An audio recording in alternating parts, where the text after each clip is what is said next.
নমস্কার বন্ধুরা, সম্পাস ভ্যারাইটি ব্লগে আপনাদের সবাইকে স্বাগত। তাহলে চলুন, আজ আবার আরেকটি নতুন রেসিপি নিয়ে আপনাদের সামনে চলে এসেছি। তাহলে চলুন রান্নাঘরে যাওয়া যায়। তাহলে বন্ধুরা, আজকের রেসিপি নিয়ে চলে এসেছি। প্রথমে আমি কড়াই বসিয়ে দিয়েছি। এখানে দিয়ে দিচ্ছি আমি ছাতু আমি হালকা ভেজে নেব, আর একদম কম আঁচে। ফুল আঁচে করলে সাথে সাথে পুড়ে যাবে, আর কম আঁচে করছি বলেই একটু দেরি হবে। আর এটা ফ্রাই হয়ে গেছে কি করে বুঝবেন? এটার সেন্ট বেরোবে, তখনই বোঝা যাবে যে এটা ফ্রাই হয়ে গেছে। হালকা ফ্রাই করে নিয়েছি। এবার আমি দিয়ে দেব 2 চামচ শুকনো লঙ্কার গুঁড়ো।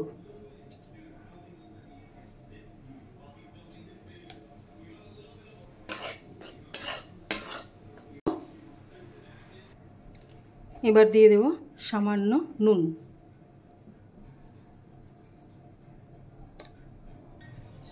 এবার আরেকটু ফ্রাই করব। এবার আমি গ্যাসটা অফ করে এটা ঠান্ডা হতে দেব। ফ্রাই করে নিয়েছি একদম, আর এদিকে গ্যাসও অফ করে দিয়েছি। এবার একটু ঠান্ডা হবে। আর এদিকে আমি ময়দা মেখে রেখেছিলাম, এবার আরেকটু ভালো করে একটু মেখে নেব।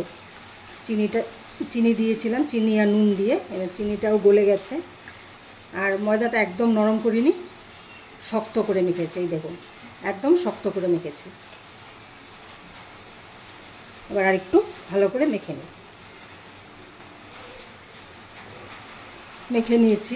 এবার আমি এগুলো একদম ছোট ছোট করে, লুচির সাইজের যে লিচি হয় তার থেকেও ছোট করে আমি বলগুলো করে নেব, ছোট্ট ছোট্ট করে।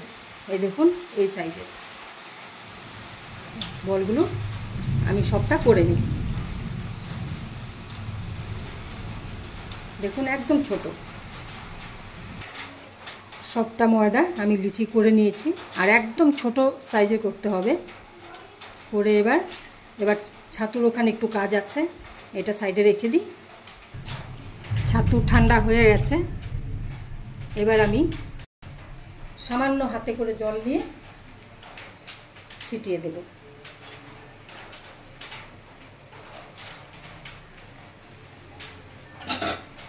এবার এটা আমি মিশিয়ে নেব ভালো করে। আর একটু দিতে হবে।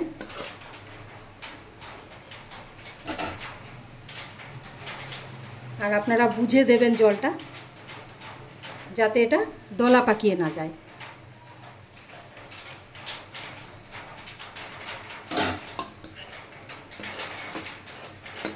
আর দেবেন। এবার এটা আমি একটা থালায় নিয়ে ভালো করে মিশিয়ে নেব পুরোটা। থালায় নিয়ে নিয়েছি। এবার এগুলো আমি ভালো করে মিশিয়ে নেব।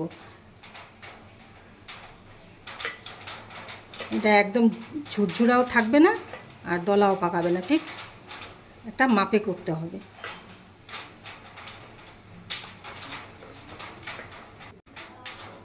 এখানে জলের মাপটা একদম ঠিক আছে। এটা কি করে বোঝা যাবে? হাতে নিয়ে মুঠো করলে ঠিক এটা একটা দলা পাকিয়ে যাবে, কিন্তু আবার ভেঙে দিলে গুঁড়ো হয়ে যাচ্ছে। আর একদম যে ঝুরঝুরে থাকা অবস্থায় এরকম হাতে মুঠো করলে দলা পাকাবে না। তার মানে জলের মাপটা একদম ঠিক আছে, এই আন্দাজেই দিতে হবে জলটা। তাহলে এবার আমি ময়দার লিচিগুলো নিয়ে নিই।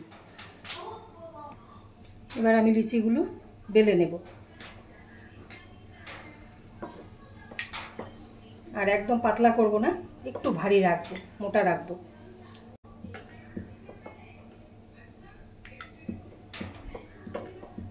এবার আমি দিয়ে দেবো এর মাঝখানে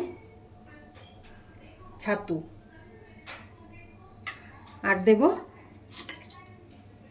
চিনি। এবার এটা আমি মুড়িয়ে নেব।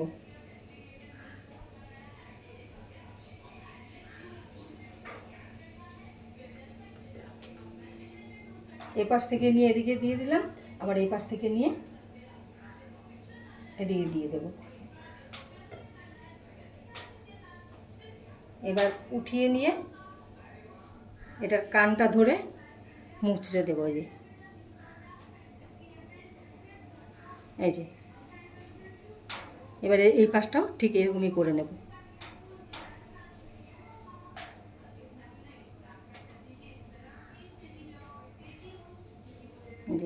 এদিকটা মুড়িয়ে দিয়েছি, এবার এদিকটাও মুড়িয়ে দেব।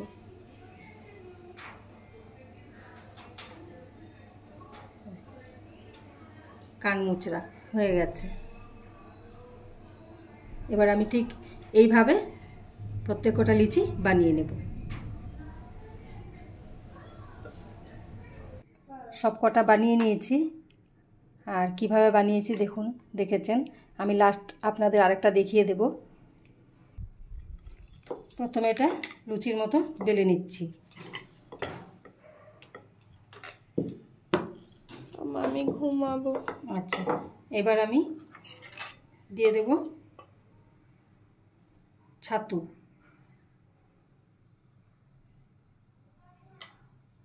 আর এই ছাতুর সাথে কি কি মেশানো আছে আপনারা দেখেছেন। এবার দেব আমি চিনি।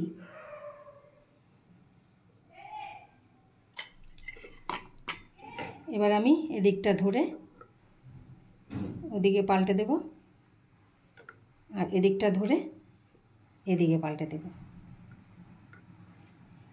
এবার এদিকটা ধরে ঠিক এরকমভাবে ধরে এইখানটা আঙুলটা দিয়ে এইভাবে ঘুরিয়ে দিলেই হবে।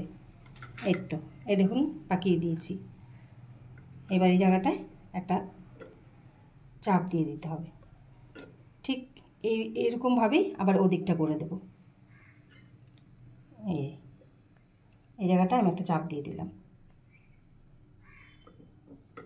হয়ে গেছে। আর এটা সুন্দর দেখার জন্য এবার এই জায়গাটা আমি একটা কাজ করব। এই কাঁটা চামচ দিয়ে আমি এই জায়গাটায় ঠিক এইভাবে কেটে দেব। ঠিক ওই সাইডটাও সেম করে নেব। এবার আমি তেলে দিয়ে দেব। প্রত্যেকটা বানিয়ে নিয়েছি, আর এই দেখুন ঠিক এইভাবে বানিয়ে নিয়েছি আমি। এবার এদিকে তেল গরম হয়ে গেছে, এবার আমি ছেড়ে দেব সব তেলে। কারেন্ট চলে গেছে, অন্ধকার লাগছে জায়গাটা।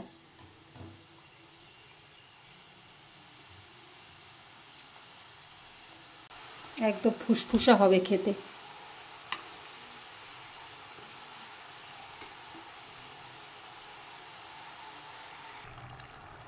হয়ে গেছে, আর দেখুন কি সুন্দর কালার এসছে।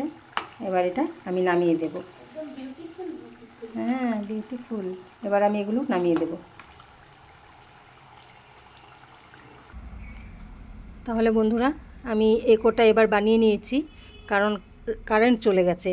এবার রান্নাঘরে পুরো অন্ধকার, যার জন্য আমি পুরোটা ভালো করে বানাতেও পারলাম না।